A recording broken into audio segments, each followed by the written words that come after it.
Договорот на Заев и Ципрас е така наречен договор за капитулација на Македонија, обвини денеска опозицијската ВМРО-ДПМН.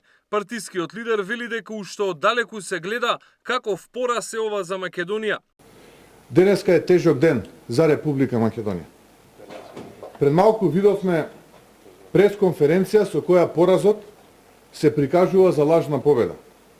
А она што е стекнато многу порано, како наше природно и неспорно право, правото на јазик и националност, да се прикаже за извојувана победа во преговорите со нашиот јужен сосед. Тоа е нешто што ние го имаме загарантирано и пред самиот овој така наречен договор. Многу порано и исто така јасно кажано и напишано во Обединетите нации. Колку и да се обидува Зоран Заев да демонстрира еуфоричност, со сила да се насмевнува и вештачки да делува среќно, се гледа оддалеку дека ова е пораз.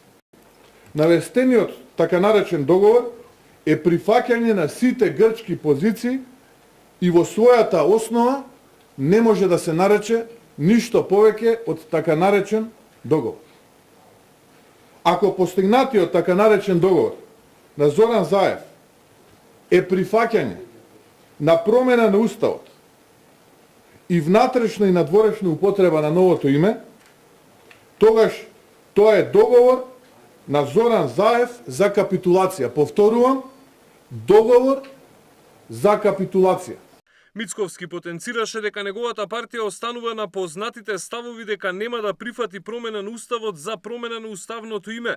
Од Заев побара обврзувачки, а не консултативен референдум, на кој, како што рече, ке гласа против.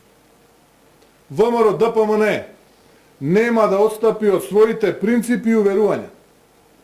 И ВМРО-ДПМН нема да подржи промена на устав, а со цел промена на уставно име.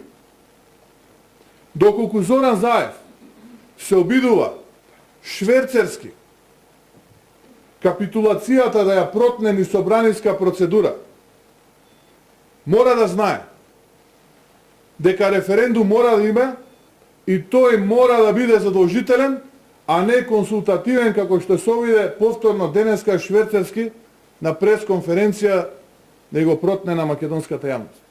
Јас како Христијан Мицковски на тој референдум ќе гласам против овој така наречен договор. Опозицијскиот лидер го повика премиерот пред потпишувањето договорот да и го достави на опозицијата и му порача дека ги откажал сите активности и е подготвен да се сретне со него.